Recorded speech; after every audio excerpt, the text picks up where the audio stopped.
সব থেকে কম বেতন আমাদের সমাজে কার? কথা বলে না কার?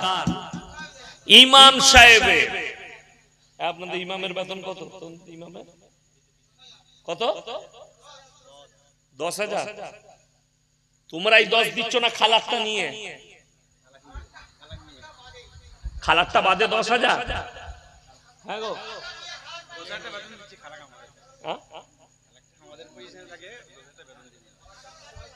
এরপর একটা কথা বলে দিই, ইমাম ভাতার পয়সাটা মসজিদে লাগানো যাবে না। যদি কোনো মুফতি বলে দেয় মসজিদে লাগানো যাবে, আমি মৌলবি শওকতের বেটার জীবনে আর বক্তব্য দেব। চ্যালেঞ্জ। খালি ফতোয়া নিয়ে আসুন কেশপুর পাশকুড়া মোল্লা আজিজুল হক কাশ্মীর কাছ থেকে, যে মৌলবি শওকত সাহেবের ছেলে ইয়াসিন বলে গেছে, ইয়াসিন ভাই, যে ভাতার পয়সাটা মসজিদে লাগানো যাবে না। ভাতা সরকার মসজিদ